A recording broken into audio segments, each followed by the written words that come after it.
Look, Ismael, alam mo naman kung gaano kahalaga sa akin ang bahay na to, di ba? Oo, nakasangla nga sa'yo. But that doesn't give you the right to turn it into a resort. Desperada at hysterical na saad ko habang titig na titig kay Ismael na ngayon ay mayabang na nakangisi sa akin. Of course, I do have the right to do what I want.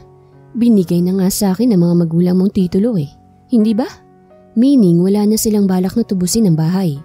At saka hindi ba ang usapan ay 6 na buwan lang at tutubusin nyo na ito? It's been over a year, Laika. What do you expect me to do? I'm a businessman, in case you didn't know. I need a return of investment. Hindi naman ako papayag na matulog ang pera ko sa wala. Sagot niya na tila pa desidido talaga sa balak gawin. At saka ganyan bang tamang pakikiusap? I mean, you're basically asking me a huge favor. Tapos ikaw pa tong masungit? Dagdag pa niya, kaya bahagya akong napangiwi. Ako si Laika Santiago. 30 years old na ako at graduate sa kursong Business Administration. Sa ngayon ay wala akong trabaho. Nagka-problema kasi ang kumpanya kung saan ako nagtatrabaho noon bilang isang supervisor at kasama ako sa mga natanggalan ng trabaho. Sa kasalukuyan ay nandito ako sa La Union, ang lugar kung saan ako lumakit nagkaisip. Pagka-graduate ko ng high school ay lumipat na kami ng pamilya ko sa Maynila at doon ako nagpatuloy sa pag-aaral sa kolehiyo at doon na rin ako nakapagtapos. At ang mayabang nakausap ko, walang iba kung hindi si Ismael Ocampo. Magkababata kami ni Ismael dahil matalik na magkaibigan ng mga magulang namin. Pero kami ay hindi magkasundo. Literal kasi na mapang-asar ang loko. Kaya kahit nung mga bata pa kami, ay hindi lumilipas ang isang araw na hindi kami nagbabangayan. Hindi kami pwedeng iwan sa iisang lugar kasi siguradong mag-aaway lang kami. Give me additional 6 months at magbabayad ako ng buo kasamang interes. Ang demand ko sa kanya. Mahina naman siyang natawa at napailing. At saan ka naman kukuha ng pera gayong balita ako na walang ka ng trabaho? Natatawang Anya. Tsaka ano bang akala mo sa akin? Isang bata para pumayag sa gusto mo? I won't graduate with flying colors for nothing, Laika. Mayabang na dagdag pa niya. Pakiramdam ko isasabog na ako sa inis dahil sa kayabangan niya. Hindi ko alam pero nakikita ko pa lang siya ay kumukulo na talaga ang dugo ko. Kahit na ng mga bata pa kami. Lalo na't karibal ko rin siya sa lahat. Kahit na noon pa. Maging sa pagiging top 1 sa school or first honor at valedictorian ng elementary at high school. Mas lalo akong nairita kasi kahit na anong gawin ko ay siyang laging top 1 sa klase. Siyang valedictorian ng elementary at high school. Samantalang ako laging top 2 sa salitatorian lang. Kaya nga pakiramdam ko ay naging maayos lang ang lahat nang lumipat na kami sa Maynila. Come on, Laika. Ano ang kaya mong gawin para sa akin? Convince me more. Mayabang na wika ulit niya habang nakangisi na para bang enjoy na enjoy siyang makita ko na naiirita sa sitwasyon. Mahalaga sa akin ang matandang bahay na to. Minana pa namin kay Lola, ang nanay ni Mama. Marami kasing magagandang memories o ala-alang nagawa ko rito kasama si Lola nung nabubuhay pa nga siya. Kung hindi lang kinakailangang maoperahan sa bato si Papa ay hindi naman namin isasangla sa pamilya ni Ismael ang bahay. At sa totoo lang ay wala na akong balak na muling harapin pa ang lalaki na kinaiinisan ko. Pero nung nalaman ko na balak niyang gawing resort ang bahay na to, ay hindi ako nagdalawang isip na puntahan siya para makausap na bigyan pa kami ng palugit. Bago ako nagpa siyang umuwi rito sa La Union ay sinabi ko sa sarili ko na magpapakabait ako kay Ismael. Pero hindi ko naman magawa. Kusa kasing lumalabas ang inis ko sa kanya. Kakausapin ko sina Tita Isa at Tito Israel. Hindi ba't sa kanila naman talaga nakasanglang bahay? Alam ko na pagbibigyan nila ako. Giit ko naman na ang tinutukoy ko ay ang mga magulang niya. Kaya mahina siyang natawa. Iyon ang akala mo. Anya, at nakakaloko na namang gumisi. Sa akin isinanla ang bahay, Laika. Hindi sa kanila. Dagdag pa niya. Kakausapin ko pa rin sila para sila na mismong kumausap sa'yo. Giit ko kaya mas lalong lumakas ang nakakalokong pagtawa niya. Hanggang ngayon ba naman sumbungera ka pa rin? Mukhang hindi ka talaga nagbago ah. Makahulog ang saad niya sa akin. Siguro iyakin ka pa rin hanggang ngayon ano? Parang batang saad pa niya. Kaya mas lalo akong nakadama ng inis. Sadly, nagbakasyon sa Maldives nila Mama at Papa. Wala rin daw signal sa resort na pinuntahan nila. So, walang kakampi sa'yo kahit umiyak ka pa riyan. Pangaasar ulit niya. Mukhang hindi ka pa rin talaga nagbago, no? Mas isip bata ka pa rin kumpara sa akin. Agad na depensa ko. Patunayan mo na matured ka mag-isip. Give me additional 6 months to pay. Hamon ko kaya malakas na naman siyang tumawa at umiling pa. Ano bang akala mo sa akin? Uto-uto? You can do better than that. Nakatawang saan niya na halatang nag-e-enjoy talaga sa sitwasyon. Mariin akong napapikit kasi pakiramdam ko'y sasabog na talaga ako sa inis. Pero sa huli ay huminga na lang ako ng malalim para pakalmahin ang sarili ko bago ko siya nilingon. What do you want me to do, Ismael? Hindi mo ba talaga ako pwedeng pagbigyan? For old time's sake. Mahinahong pakiusap ko. For old time's sake? Alin dun? Yung lagi tayong nagbabangayan? Ni ayaw mo nga akong maging kaibigan eh, kaya anong sinasabi mo? May halong pangaasar na sagot na naman niya. Well, anyways, magpasalamat ka't hindi kagaya mo ay isa akong mabuting tao na may mabuting puso. Nangaasar pa rin ang boses na dagdag pa niya. Gusto ko sanang magreklamo sa sinabi niya pero hindi ko na ginawa. Kung wala lang akong kailangan sa kanya, baka kanina ko pa siya sininghalan. Baka nga nabatukan ko pa siya with feelings. O kaya nakurot sa ngalangala o pinitik sa lungs.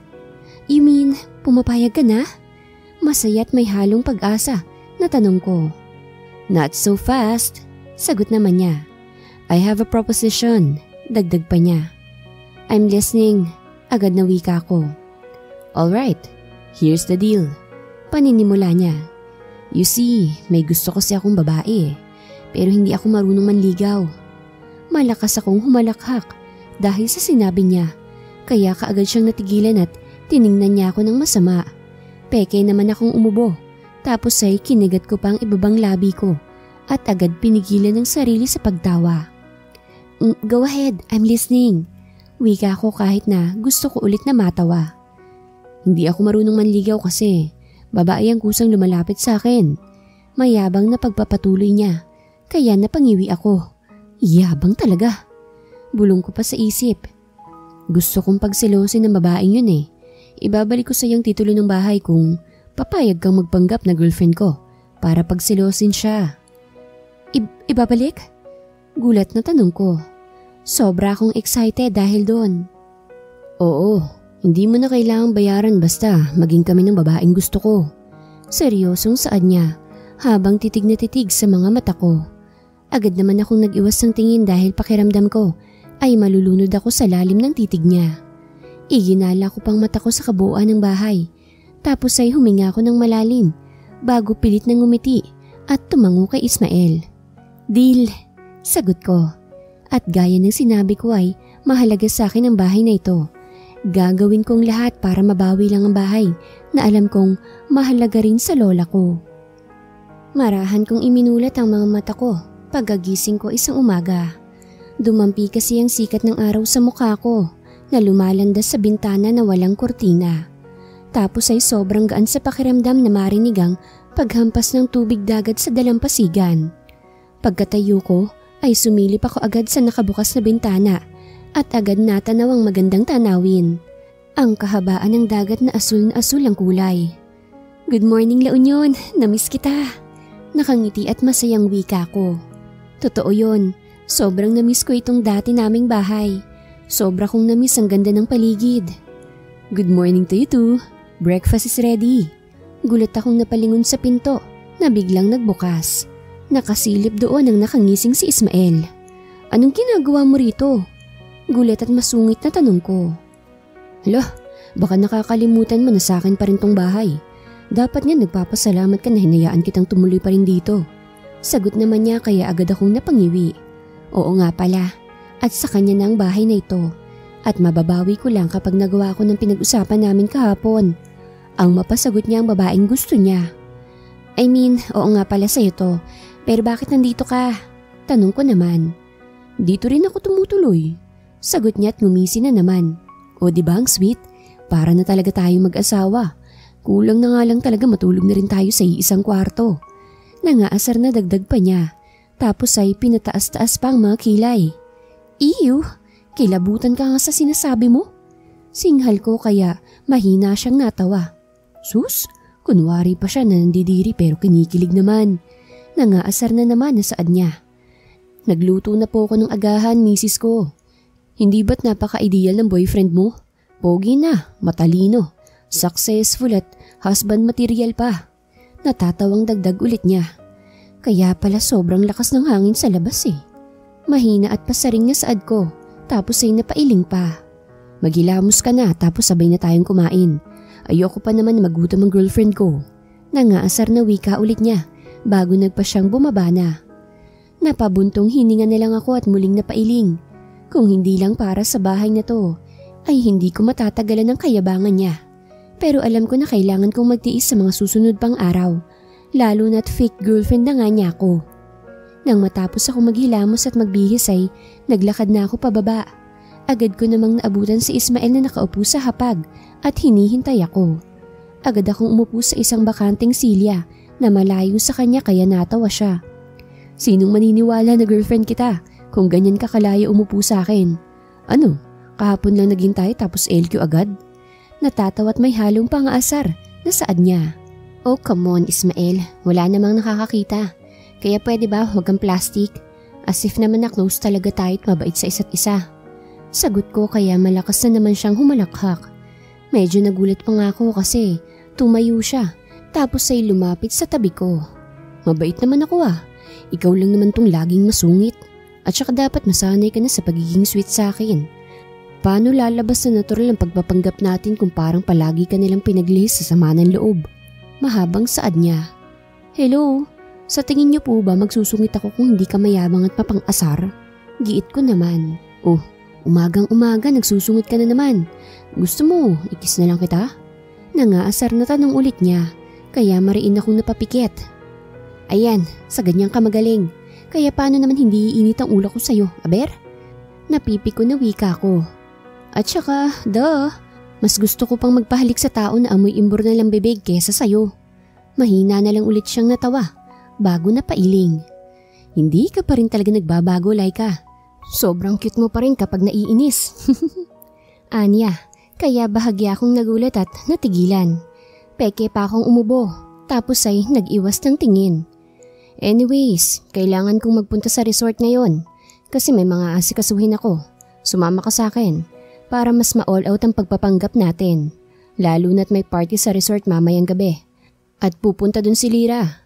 Mahinahong wika naman niya pagkalipas ng ilang minuto. Lira? Nakakunot ang noon na tanong ko. Tumango naman siya. Si Lira Santillan bang tinutukoy mo? Yung classmate din natin mula elementary hanggang high school? Siya yung gusto mo? Sunod-sunod na tanong ko kaya ngumiti siya at muling tumango. Selos ka? Nangaasar na naman na tanong niya. Asa ka? Agad na sagot ko. Tumawa lang siya dahil sa naging sagot ko. Anyways, ano mga gusto mong ibawas sa pagpapanggap natin? Tanong niya sa akin. Bawal ba akong makipagkita o makipag-usap sa ibang babae? Kasi selosa ka? Dagdag pa niya kaya napangiwinan naman ako. Ang yabang talaga. Bulong ko na lang bago huminga ng malalim. Bawal ang holding hands, bawal ang yakap, at mas lalong bawal ang kiss. Bawal mo rin akong kausapin kapag tayong dalawa lang magkasama. Wika ko, kaya siya naman ang napangiwi ngayon. Kulang na lang sabihin mong bawal akong huminga. Giit niya kaya matamis akong ngumisi kunwari. Yun nga sanang sunod kong sasabihin eh. Sagot ko. Loh, di sana poste na lang palang ginawa ko. Wika niya. Hindi ko alam pero mahina akong natawa dahil sa narinig. Pwede ang lahat ng sinabi mo, lalo na kung kailangan. Hindi maliit na bagay ang kapalit nitong pagpapanggap natin, Laika. I want you to remember that. Dagdag pa niya. Saglit ulit akong natigilan at nag-isip bago tumango. Ikaw na bahala, Ismael, but I won't do anything more than that. Basta mabawi ko lang tong bahay. Sagot ko. Ngumisi naman siya sa akin bago nagkibit balikat. So ganito ang setup para mas convincing ang pagpapanggap. Since alam naman ng marami na magkababata tayo, palalabasin natin na last year lang kita niligawan at ngayon ay 6 months na tayong mag-on, okay? Wika niya, kaya tumango na lang ako. Mas okay yun kesa palabasin na ako ang nanligaw sa kanya. Knowing Ismael at ang kayabangan niya, alam ko na hindi malayong maisip niya yun. Pagkatapos kumain ay ako nang nagligpit ng mga pinagkainan namin. Tapos ay nagpasya ako na maligo na at magpalit ulit ng damit. Dahil nga isasama raw niya ako sa resort na pagmamayari niya. Yes, kung hindi ko pa nabanggit isa siyang resort owner. May 5 palapag nga ang hotel na nasa resort mismo niya. Ang pangalan ng beach resort niya ay Ismail. Obvious na pinaghalo niya ang pangalan niya at ang salitang smile. Well, ang witty niya sa part na yon. Kung sa bagay, kahit pa naman naiirita ako sa kanya madalas, ay aminado ako na matalino talaga siya. Nang makapagbihis na ako ay muli ko siyang binalikan sa baba. Nakita ko naman na nakaupo siya sa may terasa ng bahay na halatang hinihintay ako. Nang makita niya ako ay tumayo na rin siya agad. Sinigurado muna namin na nakalakang lahat sa bahay bago naglakad palabas. Nagulat nga ako dahil nang makalabas kami ng gate at pagkaapak sa puting buhangin ay agad niyang hinawakan ang kanang kamay ko. Ano ba? Mahina ang boses na singhal ko. Tapos ay kakawala sana pero nakangisi lang siyang lumingon sa akin. Boyfriend mo ko, remember? Mahina at may halong pangaasar na tanong niya. Bahagya akong natigilan at napalingon sa paligid. Saka ko nakita na medyo marami ang mga mata na nakatingin sa amin. Sa huli ay peke na lang akong umubo at pilit na ngumiti sa kanya. I think this has gone too far.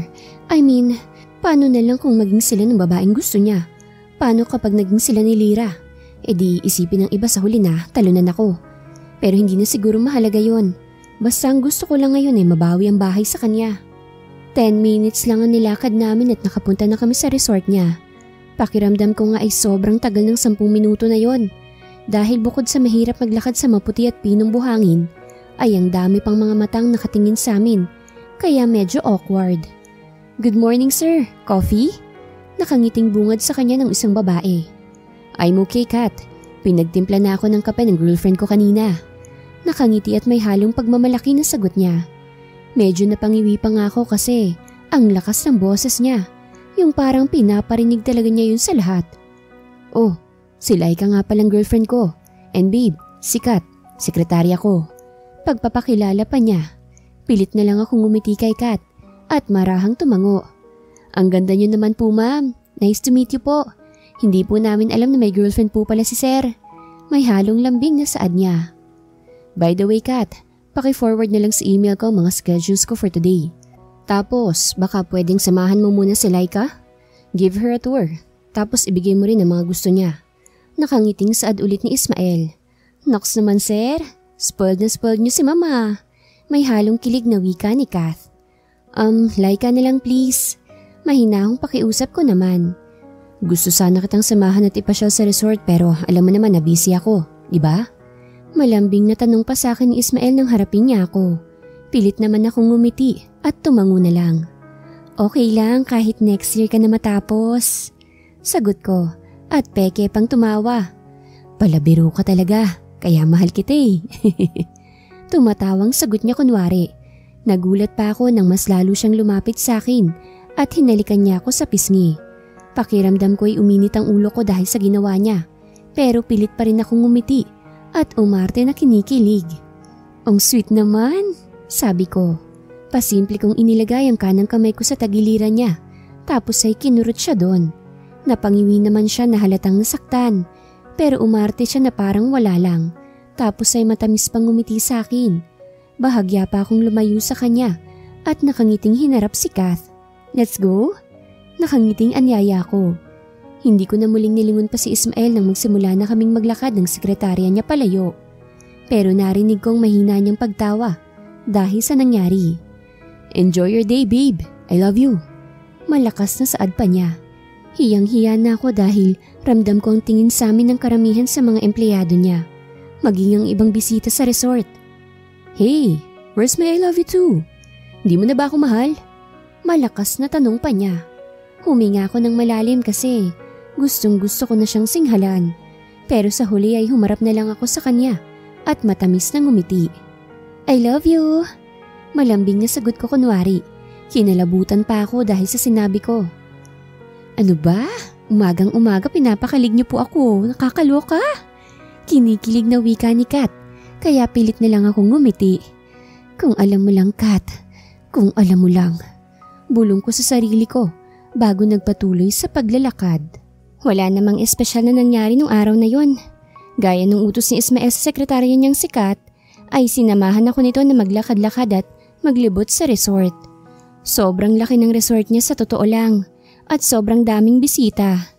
Nang dumating naman ang lunch ay tumawag si Ismael kay Kath at sinabi niya samahan na ako papunta sa opisina nito. Labis akong namangha nang makapasok na ako sa opisina niya. Sobrang laki at sobrang ganda kasi ng pagkakagawa. Sumisigaw ito ng labis na karangyaan. Kinagabihan ay sabay kaming umuwi sa bahay para makapagpalit daw ng suot para sa party na gaganapin sa resort niya. Pinagsuot niya ako ng beach dress na agad ko namang ginawa. Tapos siya'y nagsuot ng khaki shorts at isang beach polo. Bukas nga ang 3 butones sa taas ng suot niyang polo na halatang pinapakita ang matipuno niyang dibdib. Well, aminado naman ako na bagay sa kanya. Para saan pala tong party na to? Tanong ko nang makabalik na kami sa resort. Pansin ko kasi ang daming tao. Tapos ay may ginawang stage malapit sa may swimming pool kung saan may banda rin na tumutugtog. Every Friday may ganitong party sa resort. Libre ang entrance ng lahat. At one point, marketing strategy to para mas dumami rin ang benta naming alak. Nakangiting sagot naman niya kaya marahan akong tumango. Napamangha ko kasi parang sobrang saya ng lugar. Puro mga naka-beachwear makikita. May mga umiinom habang sinasabayan pa ang masayang indak ng musika mula sa banda. Marami ring mga foreigners ang makikita na halatang sobrang nag-e-enjoy din sa lugar. Hawak ni Ismael ang kaliwang kamay ko habang naglalakad kami. At habang ginagala kong paningin ko sa paligid, ay bahagya akong natigilan nang makita ko ang isang pamilyar na muka. Sobrang ganda at sexy niya sa suot niyang beach dress. Tapos ay nakalugay ang mahaba at straight niyang buhok. May mga bangs pa siya na bagay sa kanya. Mukha siyang Barbie doll. Si Lyra. Si Lyra Santillan. Hindi ako pwedeng magkamali. Kahit pa kasi nung elementary at high school pa lang kami ay maganda na talaga siya. Siya lagi ang kinukuhang muse sa klase. Si Lyra, sabi ko kay Ismael. Sinundan naman niya ng tingin ang tinitingnan ko. Hindi sumagot si Ismael pero agad niya akong hinila papalapit sa pwesto ni Lyra. Hey guys! Nakangiting bati pa niya pagkalapit namin. Ismael! Nakangiti at may halong lambing na wika ni Lyra. Napalingon pa ito sa akin at saglit na tigilan. Pero maya-maya pa'y nanlaki ang mga mata niya. Wait! Ikaw si Laika diba? Gulat at excited na tanong niya. Ngumiti naman ako bago marahang tumango. Oh my gosh! Ang ganda mo, classmate! Kamusta? Masayang wika niya at bumeso pa sa akin. Okay lang, ikaw kamusta? Tanong ko naman pabalik. Never been better. Malawak ang ngiting sagot niya. Samahan niyo na lang kami rito. I mean, kasama ko yung mga dati rin nating kaklase eh. Parang reunion tuloy ang mangyayari. This is going to be so fun. Masayang dagdag pa niya.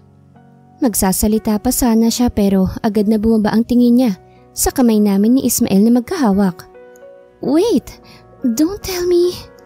Mahina ang boses na wika niya. Yes, we're dating. Nakangiting sagot naman ni Ismael kahit na wala pang sinasabi si Lyra. Hindi ko maintindihan kung bakit may panlulumo akong nararamdaman.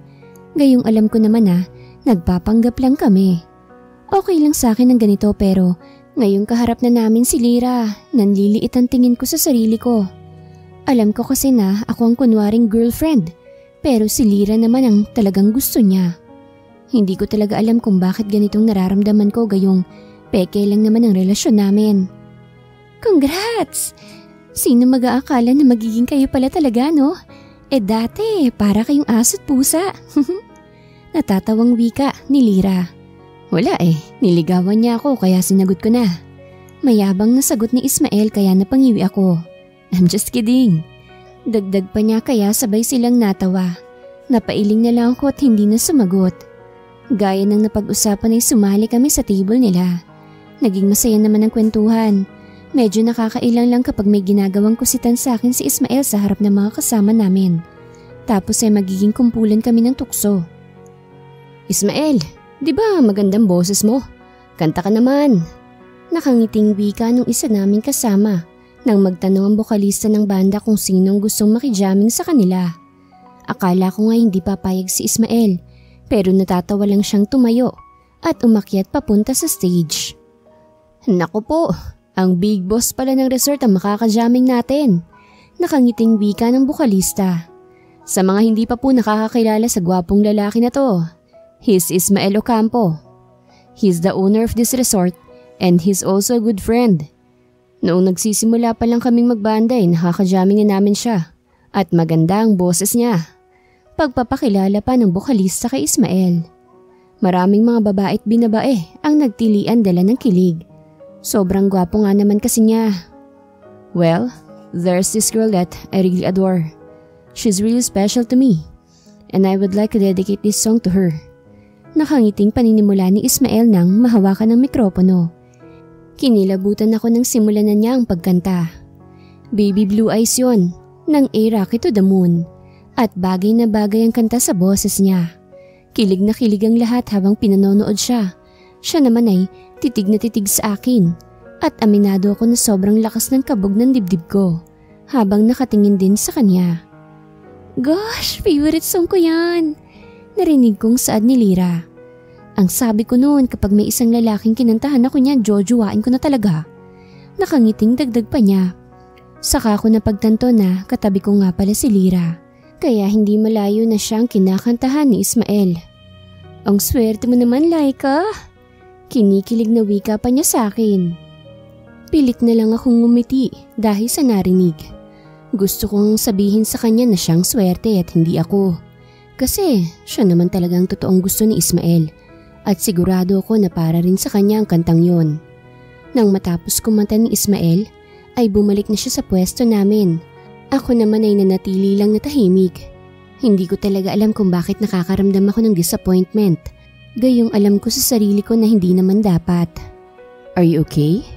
Bahagya akong napalingon kay Ismael nang itanong niya sa akin yon. Pilit naman akong ngumiti bago tumango. Medyo inaantok lang. Siguro dahil dun sa paglilibot kanina.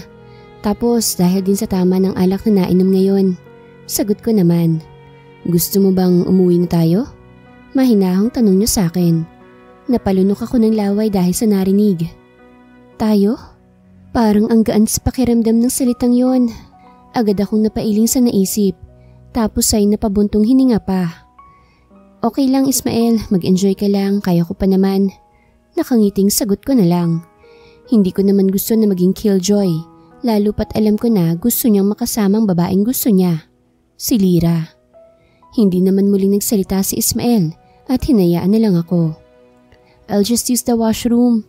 Nakangiting paalam ko sa mga kasama ko pagkalipas ng ilang sandali. Sasamahan na kita. Ani Ismael at agad na tumayo. Hindi na. Kaya ko na. Nakangiting sagot ko naman. Bahagyang kumunot ang noo niya pero ngumiti lang ako. Mabilis lang ako, okay? Huwag kang mag-alala. Malambing na wika ko kunwari. Tapos ay hinaplos ko pa ang buhok niya. Naghiyawan ang mga kasama namin dahil doon. Si Ismael naman ay tipid lang na napangiti. Hinayaan naman niya akong umalis na pagkatapos nun. Pero hindi talaga ako nagpunta sa banyo. Naglakad ako pa uwi para makapagpahinga na. Pakiramdam ko kasi sobrang pagod at nahihilo na ako. Dahil kung ano-ano mga bagay na naiisip at nararamdaman ko na hindi naman dapat. Pagdating sa bahay ay agad akong naghilamos at nagpalit na ng pantulog. At nang makahiga na sa kamay agad din akong dinalaw ng antok. Nagising ako ng sumunod na araw na medyo masakit ang ulo ko. Pero pinilit ko pa rin tumayo para makaligo na. Nang matapos ay bumaba na ako. At naabutan ko si Ismael sa kusina na hinahanda ng agahan sa hapag. Good morning! Bati ko kaya agad siyang napalingon sa akin. Pero sinimangutan lang niya ako. Muntik na akong nagpatawag ng search and rescue kagabi para ipahanap ka. Ang sabi mo gagamit ka lang ng CR. Ba't hindi mo sinabi na uuwi ka na pala? Alam mo bang delikado na maglakad sa tabi ng dagat kapag gabi? Lalo na kung mag-isa ka. Babae ka at lasing ka pa. Pinag-aalala mo kaming lahat. May halong panunumbat na wika niya. Kaya napangiwi ako. Ala, umalis nga talaga ako para bigyan ka ng moment kasama si Lyra eh. Gumawa lang naman ako ng paraan para matulungan ka. Pagsisinungaling ko naman. Bahagya siyang natigilan dahil sa sinabi ko. Tapos ay agad na pailing. Alam mo, ewan ko sa'yo. Medyo naiinis pa rin na wika niya. Kumain ka na. Nagluto na rin ako ng may sabaw para mahimasmasan ka. Huwag mo nang uulitin yun ah. Dagdag pa niya, kaya peke na lang akong tumawa. Sus? Concerned boyfriend lang yan? May halong pagbibiro na wika ko. Magkwento ka naman kung anong nangyari kagabi pagkaalis ko. I mean, umusad na ba? Dapat gumawa ka ng moves para mas mapalapit sa kanya. Nakangiting dagdag ko pa. Nakakapagtaka kasi, hindi na ako lasing. Pero medyo mabigat pa rin sa pakiramdam kong ideyang yun. Ang akala ko kagabi ay dahil lang sa pagod at dala na rin ng tama ng alak. Pero ano't kahit na hindi na ako lasing ay ganito pa rin ang nararamdaman ko. Nababaliw na ata ako ah. Paano kami uusad, Aber? Imbisan nagkaroon kami ng oras na magkasama at makapag-usap, ay napunta ang mga oras na yun sa paghahanap namin sa'yo sa buong resort. Masungit na sagot naman niya, kaya napangiwi ako. Di sorry. Agad na wika ko. Alam mo, ibigay mo nga sa akin ang phone number mo. Para naman next time na may balak akong gawin na ganung bagay ay mai-text agad kita. Dagdag ko pa. Wala nang next time, Laika. Wag na wag kang aalis sa tabi ko ng lasing. Paano kapag may nangyari sa'yong hindi maganda? Kasalanan ko pa? Mag-isip ka naman minsan. Wika ulit niya na para akong isang bata na pinagagalitan niya. Sorry na nga, diba? Umagang-umaga nagsusungit ka na naman. Saad ko naman. Bigla akong napaisip kung ano nga bang dahilan kung bakit mula noong bata pa kami ay hindi kami nagkakasundo. Mas may mabigat pa bang dahilan maliban sa pagiging mapang-asar niya at pagiging karibal namin noon sa school? Hindi ko alam. Wala akong matandaan. Ngayon kung iisipin ay pwedeng-pwede naman kaming maging magkaibigan noon. Kung sakaling naging mabuting magkaibigan ba kami ay may chance na akong nagustuhan niya at hindi si Lira. Napalunok ako ng laway sa naisip bago mabilis na umiling. Nababaliw na nga ata talaga ako. Bakit ka umiiling dyan? Baliw ka na ba? Tanong niya sa akin kaya gulat akong napalingon sa kanya. Loh, umiiling lang baliw na agad. Adik ka ba? Agad na sagot ko. Nagtanong lang adik na agad. Baliw ka nga talaga. Nangaasar na saad naman niya. Hindi ko maintindihan kung bakit mahina akong natawa. Samantalang noon, kahit pa ganito kaliit na bagay at asaran, ay agad akong napipikon. Pero ngayon, hindi man lang ako nakaramdam ng pagkairita sa kanya. Bakit masaya ako nakasama siya? Bakit feeling ko ay nagsiselos ako na si Lira talaga ang gusto niya? Dahil ba nahuhulog na talaga ako sa kanya? Hindi ko alam pero sa tingin ko ay oo. Lumipas pa ang mga araw na naging maayos naman ang lahat. Sa mga araw na yun ay binigyan ko ng pagkakataon ng sarili ko na mas kilalanin si Ismael. Bagay na hindi ko nagawa noon dahil nga masyado akong pikon sa mga pangaasar niya at nakita ko kung gaano siya kabuting tao. Hindi nawawala sa kanya ang paggalang at respeto sa lahat. Bata man, kasing edad namin o matanda. Pansin ko rin na kilala siya halos ng lahat ng tao rito sa amin. Hindi lang dahil siyang magmamay-ari ng isa sa pinakamalaking resort, kung hindi dahil ang dami rin niyang tao na natutulungan. Sir Ismael, dinalhan ko kayo ng mga bagong huling isda. Pumalaot kasi kami kaninang umaga. Wika ng isang lalaki na sa tingin ko'y nasa 40 na. Dala nito ang isang plastic bag na may lamang mga fresh na isda. Naku, magkano po to Mang Isko? Babayaran ko ho. Nakangiting wika naman ni Ismael bago tinanggap yon. Kasalukuyan kaming nakaupo sa terasa ng bahay namin noon at nagkikwentuhan. Hindi na, Sir Ismael. Kahit papano'y nakabawi man lang sa pagpapaaral niyo sa anak ko sa kolehiyo. Nakangiting sagot ng matanda, kaya medyo napangiti ako. Gaya ng sinabi ko'y marami siyang natutulungan dito. Ang dami niyang scholars na pinag-aaral sa kolehiyo. Tapos ay madalas pa siyang mag-donate ng mga libro at school supplies para sa mga bata sa mga pampublikong paaralan. Kaya mahal na mahal siya ng mga tao rito. Baka wala naman kayong kinikita niyan, Mang Isko. Halos araw-araw na lang kung dalhan niyo ako ng sariwang isda. Nakangiti pa rin na wika ni Ismael. Marami naman kaming nahuli at saka para ganahan kayo sa pagkain ng kasintahan mo. Wika ulit ng matanda. Bahagya namang napalingon sa akin si Ismael at ngumiti. Sinuklian ko naman yon, kahit pa medyo nakadama ako ng hiya. Ang mga isdang ibinigay sa kanya ang kinain namin sa tanghalian. Matapos kumain ay inaya niya akong sumama sa kanya. Hindi ko alam kung saan pero sumama pa rin ako. Labis akong namangha at nakaramdam ng saya kasi ay sa isang falls ang pinuntahan namin sa isang kalapit na bayan. Pero ang ngiting nasa labi ko ay agad nawala nang makita sa isang cottage si Lyra. Kasama pa ang iba pa naming mga kaklase noon. Ismael, Laika, dito! Nakangiting pagtawag pa ni Lyra sa amin nang makita kami. Bakit ang tagal nyo? Kaninang umaga pa kami rito. Nakangiting wika pa ni Lyra nang makalapit na kami. Basa ang buhok at buong katawan niya. Tapos ay naka-bathing suit siya na hapit sa maganda niyang katawan. Sobrang ganda talaga niya. Nakakatawa kasi ang usapan namin ni Ismael ay magpapanggap kaming magjowa para pagselosin ang babaeng gusto niya, si Lyra. Pero bakit parang ako ang nagsiselos ngayon? Baliw na talaga ako. May inasikaso lang ako sa resort kanina. Nakangiting sagot naman ni Ismael. Alam nyo, no offense pero ang akala talaga namin magiging kayo ni Ismael, Lyra. Kapag kasi may mga ganap na kahit na ano lang sa resort, lagi kayong magkasama at bagay na bagay kayo. Sabi ng dati naming kaklase, kaya bahagya kaming natigilang lahat. Napalunok pa ako ng laway kasi ay medyo napahiya ko dahil sa narinig. Uy, mahina ang boses na pagbabawal ni Lyra sa nagsabi nun. No offense, bagay rin naman si Ismael at Laika. Akala lang talaga namin nun ay may something sa inyo ni Ismael. Agad na pagbawi niya, kaya ngumiti na lang ako. Okay lang, ako rin naman ganun ang iniisip ko noon. Nakangiting sagot ko, kahit pa ang totoo ay sobrang bigat sa puso kung iisipin ang bagay na yun. Oh, tara, ligo na tayo sa falls. Agad na anyaya ni Lyra sa amin. Siguro ay para maiba na agad ang topic. Masaya naman na pumayag ang mga kasama namin sa cottage at nagsitayuan na.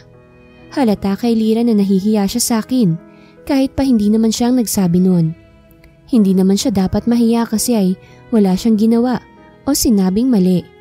Sobrang ganda na niya tapos ay sobrang puti pa niyang tao.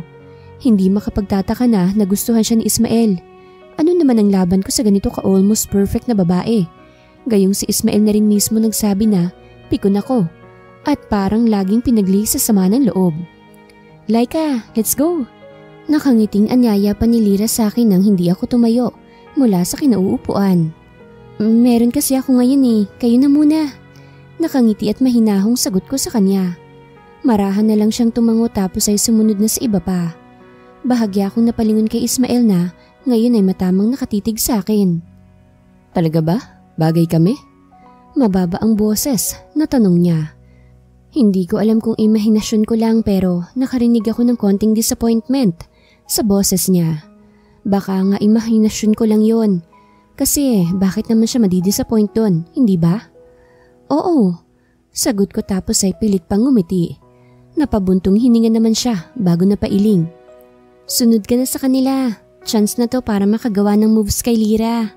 Nakangiting dagdag ko pa. Nagtiim siya ng bagang dahil sa sinabi ko. Napabuntong hininga ulit siya bago hinubad ang suot niyang t-shirt. Agad akong napalunok ng laway nang makitang katawan niya na parang sinadya ang pagkakahulma. Napakaganda kasi, tapos ay bagay na bagay pa sa kanya. Alright.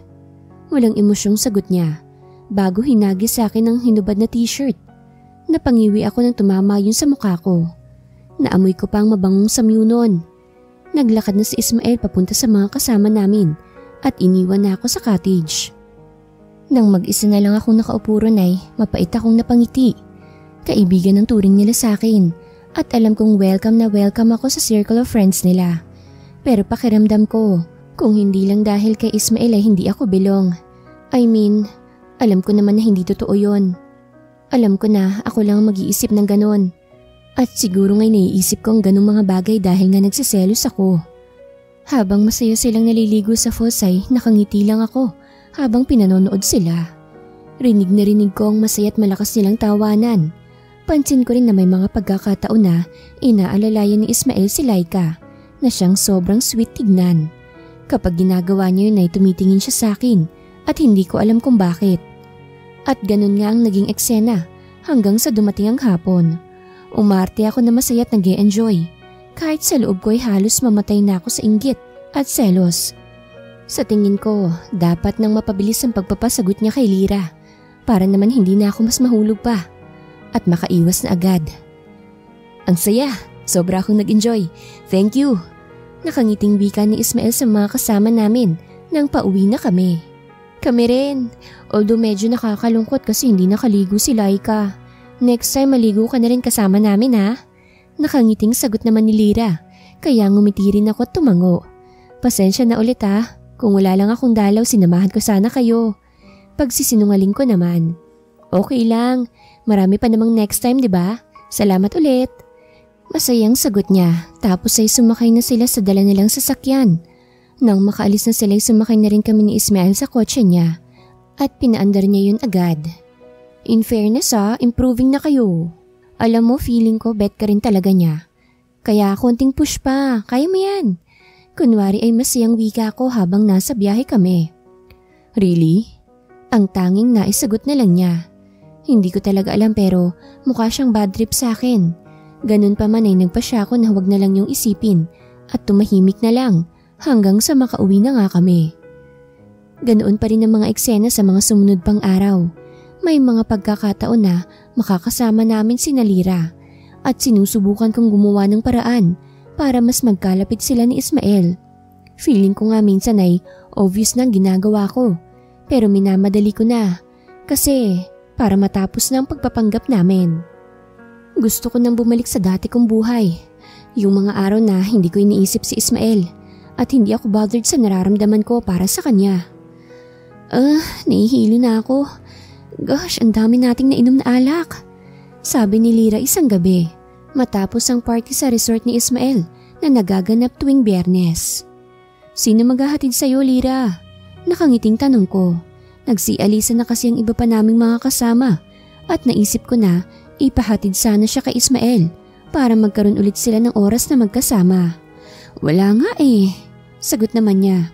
It's okay, may mga tricycle naman akong masasakyan pa uwi. Nakangiting dagdag pa niya.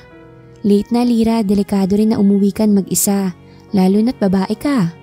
Wika ako naman tapos ay binalingan ng tingin si Ismael na ngayon ay madilim ang tingin sa akin. Ba't hindi mo muna siya ihatid? Nakangiting question ko, kaya mas lalong sumama ang tingin niya sa akin. Lasing din ako, Laika. I can't drive. Giit niya na may halong inis.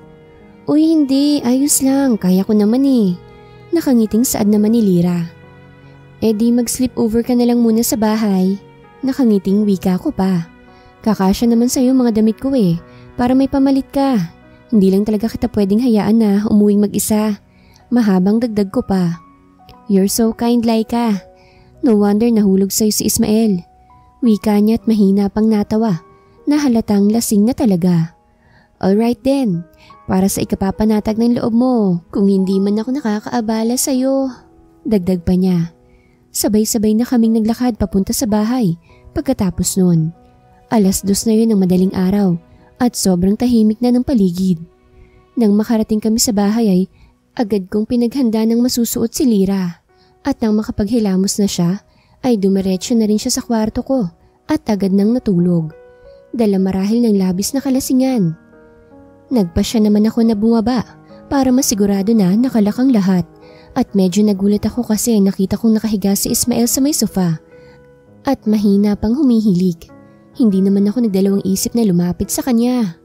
Ismael, uy, lumipat ka na sa kwarto mo. Mahinahong saad ko habang inaalog ang balikat niya. Inaantok na tugon lang niya. Lalamukin ka lang rito, dun ka na sa kwarto. Hindi ko na nagawang ituloy pa ang sasabihin ko.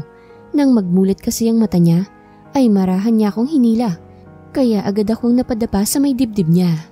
Nagtama pa ang mga mata namin at sunod-sunod na paglunok ng laway ang ginawa ko. Dala ng labis na kabang nararamdaman. Nakita ko na lumipat ang tingin niya sa labi ko at agad akong napasinghap. Sa isang iglap ay agad niya akong siniil ng halik. Noong una ay para lang akong nag-ugat sa posisyon naming dalawa at hindi makagalaw hanggang sa nahanap ko na lang ang aking sarili na tinutugon ang mga halik niya. Nagsimula sa mababaw na halik hanggang sa palilim ito ng palalim. Rinig ko ang malakas na paghampas ng alon sa dalampasigan dahil sa katahimikan ng gabi. Pero mas nangingibabaw ang malakas na tibok ng aking puso. Lunod na lunod ako sa malalim pero napakatamis niyang halik. Lira.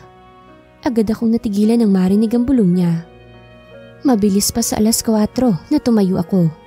Tapos ay napakagat sa ibabang labi para pigilan ng luha na nagbabadya sa pagtulo. Si Ismael naman ay marahang gumalaw. Tapos ay tumagilid lang ng higa at nagsimula na naman sa mahihinang paghilik. Ako naman ay labis na nanghihina, dala ng sakit na nararamdaman. Bakit bang tanga ko? Bakit ba tinugo ng halik niya at iniisip na akong nasa isip niya habang naghahalikan kaming dalawa? Nang gabing yun ay tahimik akong umiyak sa isang bakanteng kwarto hanggang sa hindi ko namalaya na nakatulugan ko na lang ang sakit na nararamdaman ko. Nagising ako kinabukasan na medyo mabigat ang pakiramdam ko at hindi ko na kailangan pang magdaka. Alam ko na dahil yun sa nangyari kagabi. Ganun pa man ay pilit kong inayos ang sarili ko ng umagang yun at umakto na parang walang nangyari bago naglakad palabas ng kwarto. Pagkababa ay labis akong nagulat nang makita si Ismael sa may sala. Yakap niya si Lira at pareho pa silang nakangiti. Laika, good morning. Masaya't nakangiting bati sa akin ni Ismael nang makita niya ako. Good morning. Bati ko naman sa kanila at pilit pang ngumiti. Kami na ni Lira, ngayon lang. Masayang pagkukwento pa niya sa akin kaya agad akong natigilan at napalunok ng laway. Sinabi ko sa kanya na hindi talaga totoong tayo, na tinutulungan mo lang ako para pagselosin siya. Kami na ni Laika. Masaya't mahabang dagdag pa niya. Great! Congratulations! Nakangiting sagot ko. Pilit kong pinapasaya ang boses ko para hindi nila makita o marinig man lang ang labis na sakit na nararamdaman ko. Thank you, Laika. Nakangiting wika na rin sa akin ni Lira. Anytime, masaya ako para sa inyo. Sagot ko ulit. Nang umagang yun ay sabay-sabay kaming kumain ng agahan at hindi ko alam kung paano ko nagawang tagalan ng kuswita nila kahit pa parang sinasaksak ang puso ko pero pinilit ko. Alam ko naman kasi na wala akong ibang magagawa kung hindi ang pilitin at itago ang sakit. Kasi ang totoo ay wala akong karapatan na sumbatan si Ismael o magselos man lang dahil kasalanan ko na nahulog ako sa kanya. Kahit pa nagpapanggap lang naman talaga kaming dalawa. Matapos kumain ay nagpaalam si Ismael na ihahatid si Lira. Hinayaan ko naman sila at ako nang naglinis sa mga pinagkainan namin. Pagkatapos siguro ng halos 30 minuto ay bumalik na rin si Ismael. So, nasan ang titulo? Nakangiting bungad ko sa kanya. Ang ngiting nasa mukha niya ay agad nawala nang itanong ko yon. I mean, di ba usapan kapag kayo na ibabalik mo na sa akin ang titulo? Dagdag ko pa. I'll give it to you later. Mahina at walang emosyong sagot niya. Ako nang bahala sa mga gamit mo rito. Sa akin na ulit ang bahay, di ba? I can hire a truck and send it to your address. Wika ko pa. Mas lalong dumilim ang aura niya dahil sa sinabi ko. You can keep everything, Laika. Wala akong ibang kukunin kung hindi ang mga damit ko lang. Mahina pero madiin na sagot niya. Pilit naman akong ngumiti bago marahang tumango. Ang galante naman, iisipin ko na lang na bonus ko ang mga iyon kasi masaya ka na sa wakas. Kayo na ng babaeng gusto mo. Wika ko ulit. Pinipilit ko ang sarili ko na umaktong normal. Kahit pag gustong gusto ko na ulit na umiyak. Pero sobra nang naiyak ko kagabi. Siguro, tama na yon. Itong bahay lang ba talagang importante sa'yo? I mean, sa loob ng ilang linggo, itong bahay lang talagang iniisip mo? Mahina't hindi makapaniwalang tanong niya. Pilit ulit akong ngumiti sa kanya at tumango. Ano pa ba dapat? Ito naman ang usapan natin, hindi ba? Sagot ko. Wala kasi akong lakas ng loob na aminin sa kanya ang totoo. You know what? Anya, tapos ay napabuntong hininga at napailing. Never mind, Laika. Never mind. Saad niya. Pupunta ako sa resort. Ipapadala ko nilang kay Kat ang titulo ng bahay. Dagdag pa niya bago naglakad ulit palabas ng bahay. Nang mawala na siya agad akong napaupo sa sofa, dala ng labis na panghihina. Hindi ko alam kung paano ko nagawa at umarteng malakas. Kaninang kaharap ko siya. At ang mga luha na akala ko hindi napapatak ay muling nagunahan sa pagtulo nang mag-isa na lang ako sa bahay. Mga bandang 12:00 yun ng tanghali nang dumating si Kat at inabot sa akin ng isang brown envelope. Nang buksan ko yun ay nakita ko kaagad ang titulo ng bahay. Hindi naman ako nag-aksaya ng panahon na umarkila ng magagamit na sasakyan para ipadala sa address ni Ismael ang mga damit niya. At nang matapos ay agad akong nag-impake at nagmamadaling umuwi sa Maynila, dalang labis na sakit na nararamdaman. Pagkabalik sa Maynila ay nagpasya ako na magpatuloy ang buhay ko na parang normal lang ang lahat. Pilit kong ibinabalik yung mga panahon na hindi pa ako nahuhulog kay Ismael. Nagtataka nga sila mama at papa kung paano ko muling nakuha ang titulo ng bahay. Sinabi ko na lang na binigyan ako ng part-time job ni Ismael. Kapalit yun. Hindi naman na sila nagtanong pa. Sa ilang araw na hindi ko nakita at nakasama si Ismael ay sobra ko siyang na-miss. Kahit pa sobrang sariwa pa ang sugat at sakit sa puso ko, ay mas nangingibabaw pa rin ang pagkamiss ko sa kanya. Pero ganito siguro talaga ang buhay. May mga bagay o tao tayo na gusto na kahit pa anong gawin natin ay hindi magiging sa atin. Kasi ay hindi sila nakalaan para sa atin. Kasi kahit pag-aano natin sila kagusto, ay may ibang bagay o tao na nakalaan para sa kanila. Laika, may bisita ka. Narinig kong sigaw ni mama isang araw habang tahimik akong nagmumukmok sa loob ng kwarto ko. Sino po? Sigaw ko naman pabalik. Lumabas ka na lang. Sigaw ulit niya pabalik. Hindi naman ako nagdalawang isip na tumayo sa kama. Tapos ay tumingin sa salamin para masigurado na ayos lang ang itsura ko. Sa isip ko isa sa mga kaibigan ko rito sa Maynilang sinasabi ni mama na bisita ko. Malamang ay mag-aaya sila na lumabas. Pero labis ang gulat na naramdaman ko pagkalabas ko sa kwarto. Kasi ay nakita kong nakaupo sa may sala namin si Ismael. Kasama niya sila mama at papa. Anong ginagawa mo rito? Agad na tanong ko sa kanya. Manliligaw sa'yo. Agad na sagot niya kaya literal na nalaglag ang mga pangako. Sina mama at papa naman ay mahinang natawa dahil sa narinig. Ano? Gulat na tanong ko pa. Nababaliw ka na ba? Hysterical na tanong ko pa sa kanya. Nababaliw ako sa'yo at kasalanan mo yon. Sagot ulit niya. Bahagya akong nakaramdam ng kilig dahil sa narinig.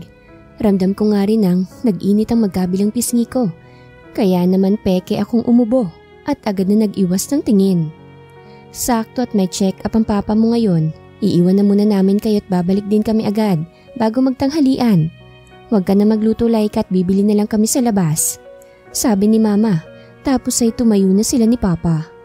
Maiwan na muna namin kayo rito. Dagdag pa niya.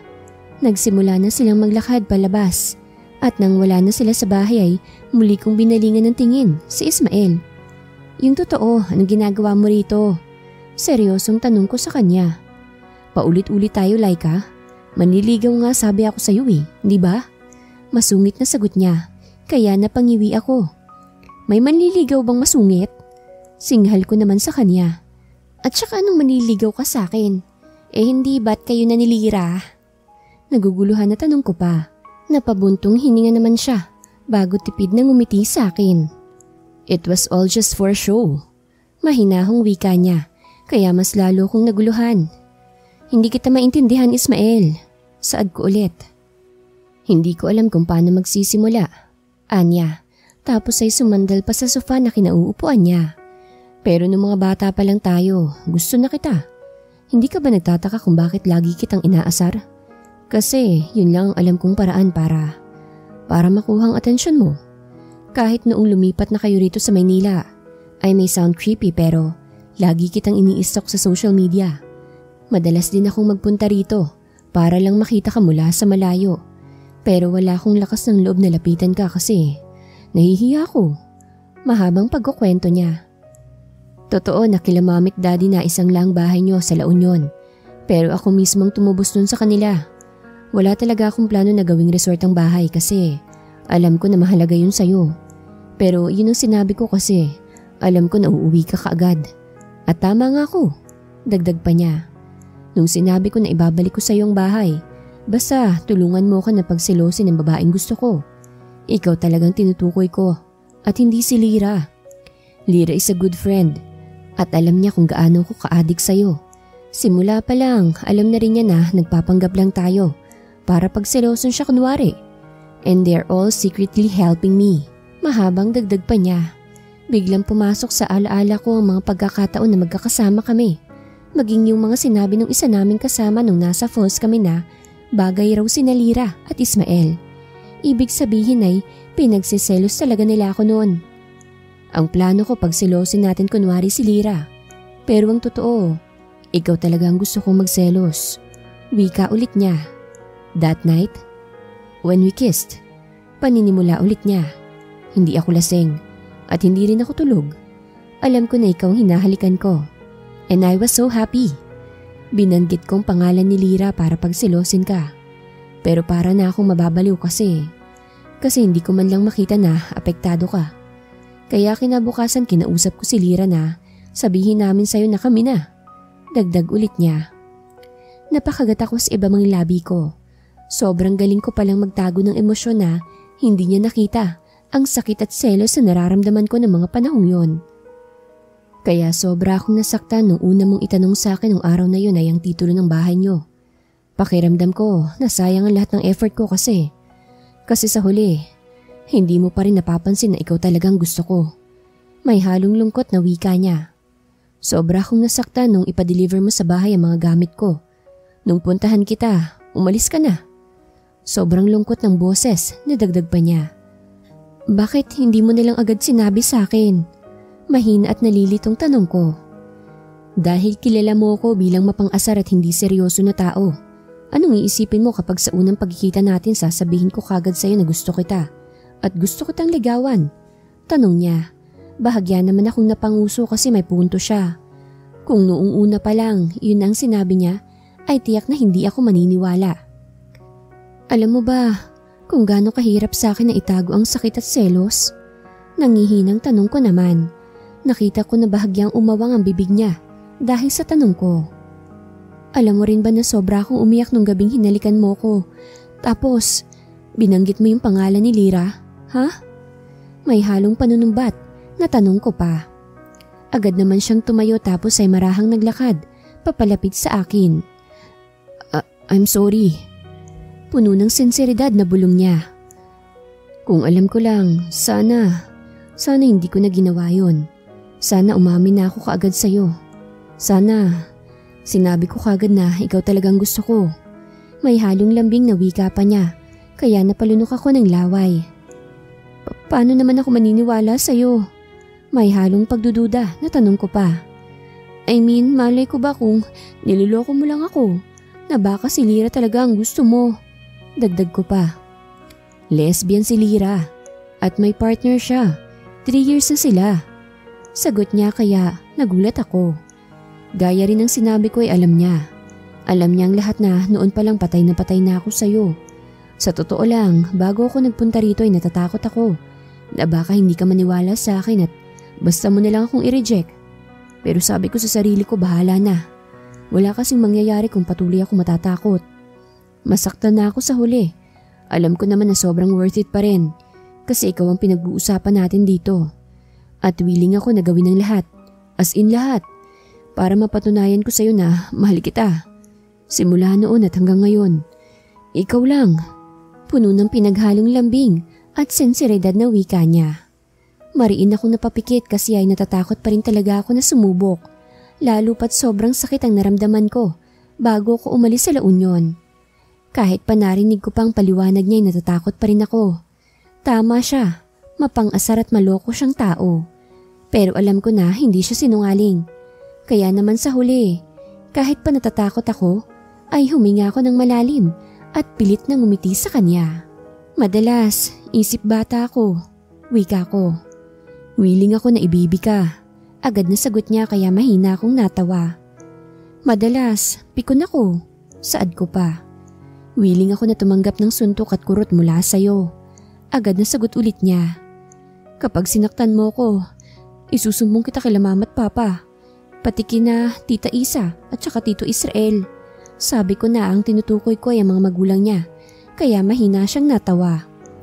Hindi rin ako perpektong lalaki, pero gagawin kong lahat para hindi na ulit makagawa ng bagay na ikakasakit ng damdamin mo. Malambing na sagot niya. Pagkatapos nun ay tuluyan na niyang sinara ang pagitan naming dalawa. Pinagdikit na kasi niya ang aming mga katawan. Tapos ay marahan siyang yumuko para halikan ako sa labi. Napangiti naman ako at hindi na nagdalawang isip na yakapin siya. At agad sinuklian ang halik na iginawad niya sa akin. Mabilis na lumipas sa mga araw. Mga araw na naging linggo. At mga linggo na naging buwan. Naging maayos at masaya ang relasyon namin ni Ismael. Although aminado ko na may pagkakataon na nagkakatampuhan kami. I mean, may mga pagkakataon pala na nagtatampo ko sa kanya. Sobra siyang naging sweet sa akin. Pero kung may isang bagay man siguro na hindi maaalis sa kanya, yun ang pagiging matrip at mapang-asar. Kapag kasi sinumpong siya nun ay hindi siya titigil hanggat hindi ako napipikon. Pero ang nakakatuwa naman ay kapag alam niyang napipikon na ako, ay agad niya akong yayakapin at lalambingin. Kaya sa huli ay agad matutunaw yung inis at pagtatampo na nararamdaman ko para sa kanya. So, kailan niyo balak magpakasal? Ilang buwan na rin naman kayo? Tanong ni Tito Israel, ang papa niya habang sabay-sabay kaming kumakain ng dinner, isang gabi sa bahay nila. Kasama rin namin ang mga magulang ko.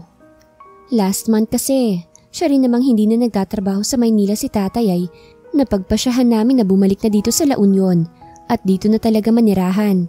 Ibinenta na namin ang bahay namin doon at nagpasya na gamitin ang pera para magtayo ng maliit na negosyo rito. Nagpasya kami na magtayo ng isang tindahan sa loob mismo ng bakuran namin. Pinaghalong kainan, sari-sari store at souvenir shop.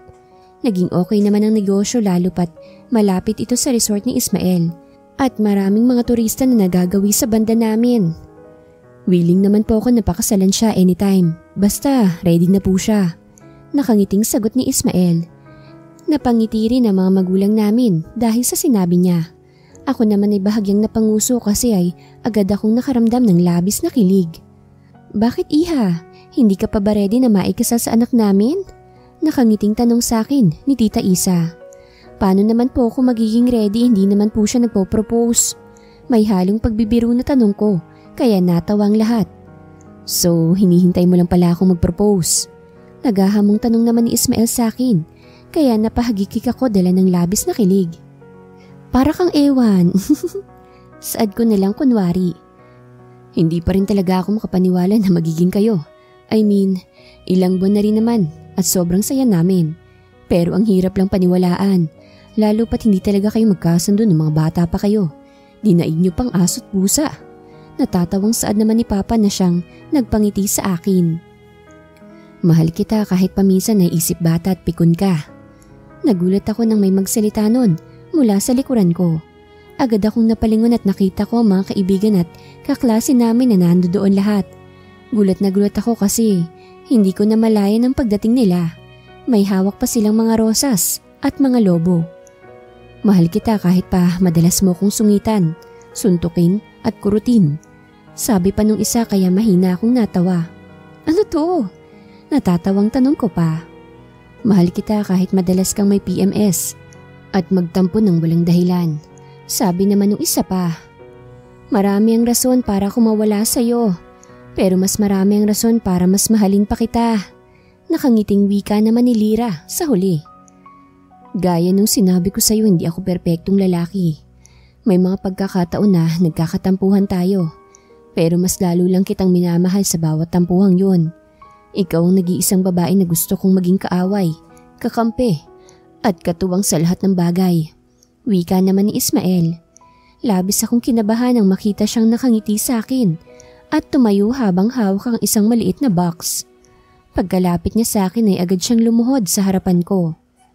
Sa totoo lang, hindi ko talaga alam ang rason kung bakit mahal na mahal kita. Pero sigurado ako na ikaw ang nag-iisang tao na gusto kong makasama habang buhay. Malambing na wika niya. Share this lifetime with me, babe. Please, be my wife. Wika niya sa akin at agad kong naramdaman na galing yun sa puso niya. Yes, babe. Tumatawa pero naluluha ang mga mata na sagot ko. Yes na yes. Masayang dagdag ko pa. Naghihiyawan ng mga pamilya at kaibigan namin Nang maisuot na sa akin ni Ismael ang singsing, tapos ay agad pa siyang tumayo para mahalikan ako sa labi. Sobrang simple lang ng naging kwento namin, pero sobrang saya rin kahit na papano alam kong kapupulutan ng aral.